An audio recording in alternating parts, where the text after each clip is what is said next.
பொன்னியின் செல்வன். இன்றைய சிந்தனைக்கு கதை ஒன்றை கேட்போமா? டி நகரோட பிரதான சாலையில தான் செல்வம் தன்னுடைய வண்டியிலேயே வச்சு துணி வியாபாரம் பண்ணிட்டு இருந்தாரு. ஒரு அட்டை டப்பால விதவிதமான கலர் கலரான குழந்தைகளோட ஆடைகள். வண்டியிலேயே முன்பக்கம் ஸ்பீக்கரை பொருத்தி இருந்தாரு. அது கத்தி கத்தி தன்னுடைய வியாபாரத்தை செஞ்சுட்டு இருந்துச்சு. வாங்க வாங்க, நல்ல வண்ண வண்ணமான விதவிதமான குழந்தைகள் ஆடை உங்க குழந்தைகளுக்கு வாங்கி போடலாம். வெறும் 100 ரூபாய் தான். ஷோரூம்ல போனீங்கன்னா இதோட விலை அதிகம். வாங்க வாங்க, வந்து வாங்கிக்கங்க அப்படின்னு அந்த ஸ்பீக்கர் அலறிக்கிட்டு இருந்துச்சு.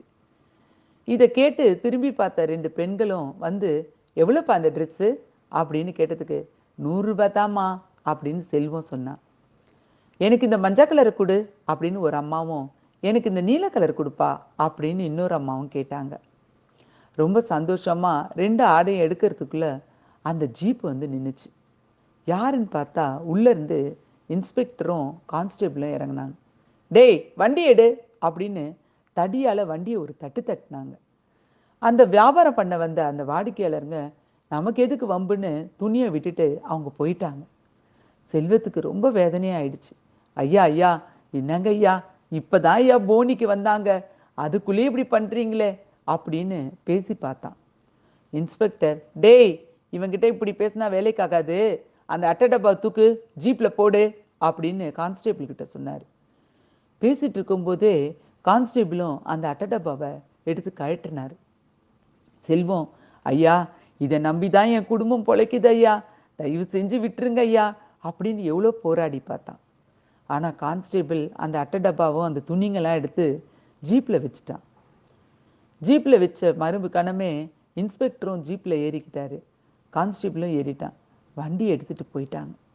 செல்வம் எவ்வளோ கெஞ்சி பார்த்தோம், இன்ஸ்பெக்டர் மனம் இறங்கலை. என்ன பண்ணுறது?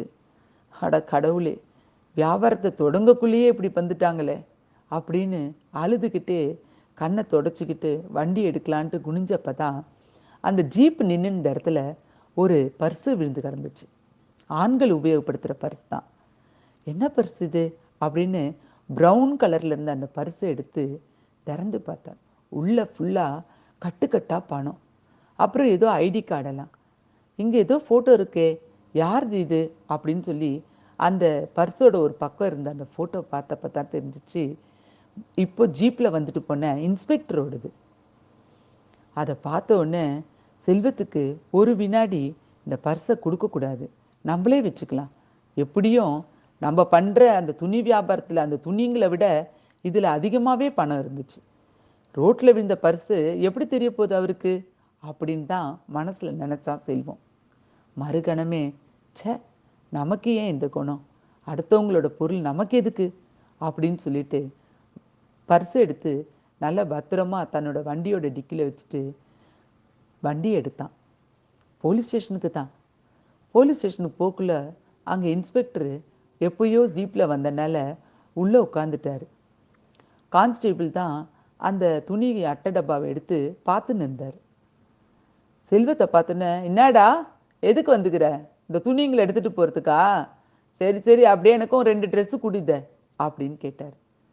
செல்வம் ஒன்றும் பேசலை, நேராக உள்ளே போனான். அங்கே இன்ஸ்பெக்டர் இருந்தார். சார் வணக்கம் சார் அப்படின்னு சொன்னான். இன்ஸ்பெக்டர் பதிலுக்கு, என்னடா தர முடியாதுன்னா தர முடியாது, நான் உன்னை எத்தனை முறை மிரட்டி இருக்கேன், அதனால தான் இன்னைக்கு எடுத்துகிட்டு வந்துட்டேன் உன் துணிங்களெல்லாம், நீ போ போ வேற எங்கன்னா வியாபாரம் பண்ணிக்கோ அப்படின்னு சொன்னான்.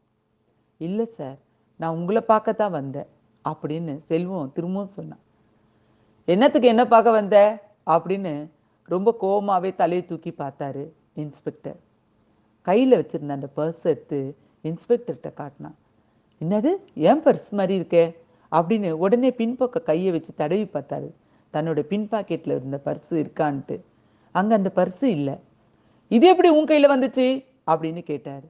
சார், நீங்கள் ஜீப்பில் வந்துட்டு திரும்ப வண்டி ஏறி போக்குள்ள பாக்கெட்லேருந்து விழுந்துருச்சு போல இருக்கு சார், அதான் எடுத்துகிட்டு வந்து கொடுத்துடலான்னு வந்தேன் சார் அப்படின்னு அவன் சொன்னான். அது எப்படிடா உனக்கு தெரிஞ்சிச்சு ஏன் பர்ஸுன்னு அப்படின்னு கையில் வாங்கிட்டே கேட்டார். உள்ளே உங்கள் ஃபோட்டோ இருந்துச்சு சார் அப்படின்னு தாழ்மையாக சொன்னான் செல்வம். திறந்து பார்த்தவருக்கு கட்டுக்கட்டாக இருக்க பணத்தை அவன் எடுக்காதது தெரிஞ்சிச்சு. ஏண்டா, நான் உன் துணியை வாரிக்கிட்டு வந்துட்டேன். ஆனா என் பர்ஸை விட்டுட்டு வந்திருக்கேன். இதுல இவ்வளோ பணம் இருக்கு. உனக்கு இதை எடுத்து வச்சுக்கணும்னு தோணலையா அப்படின்னு கேட்டாரு. அதுக்கு செல்வம், இல்ல சார், உங்களோட பணம் உங்களுக்கு. நான் ஏதோ ஓரமா வியாபாரம் பண்ணிட்டு இருக்கேன். என் உழைப்புல வந்த பணம் எனக்கு போதும் சார் அப்படின்னு சொன்னேன். அவனை ஆச்சரியமா பார்த்தாரு. அவருக்கு ஒரு நிமிஷம் சுருக்குன்னு இருந்துச்சு. நம்ம ஒரு ஏழையோட வியாபாரத்தை ஈஸியா கெடுக்க பார்த்தோம்.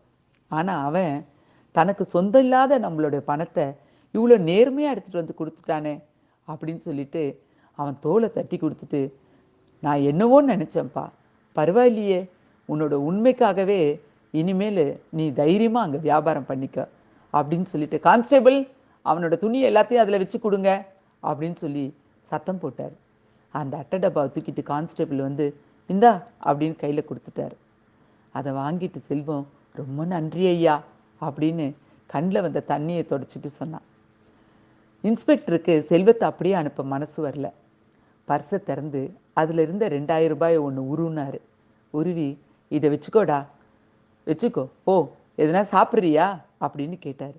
வேணாம் ஐயா, பணம்லாம் எதுக்கு அப்படின்னு சொன்ன செல்வத்தை, இல்லை இல்லை எடுத்துக்கோ, சந்தோஷமா இருந்துக்கோ அப்படின்னு சொல்லி கொடுத்து அனுப்பிச்சாரு. செல்வத்துக்கு ரொம்பவே சந்தோஷமாயிடுச்சு. ரொம்ப நன்றி ஐயான்னு சொல்லிட்டு அட்டை டப்பால இருந்த அந்த துணிங்களையும் தூக்கிக்கிட்டு தான் வண்டிக்கு வந்தான். என்னங்க, உண்மைங்க. நம்ம அடுத்தவங்க பொருளுக்கு ஆசைப்படாதப்போ தெய்வம் நமக்கு நிச்சயமா உதவி செய்வார். வேதம் என்ன சொல்லுதுன்னு பார்க்கலாமா? ஏசாயா 41:14, பயப்படாதே, நான் உனக்கு துணை நிற்கிறேன். ஆமாங்க, நீங்க பலவிதமான சூழ்நிலையில் இப்ப இருக்கலாம். ஒருவேளை நீங்க மேல வர்றதுக்கு சில பேரோட தடைகள் கூட இருக்கலாம். கடவுளை நம்புங்க. இயேசு கிறிஸ்து நிச்சயமா உங்களுக்கு துணையா இருந்து உங்க கரம் பிடித்து தூக்குவாருங்க. God bless you all.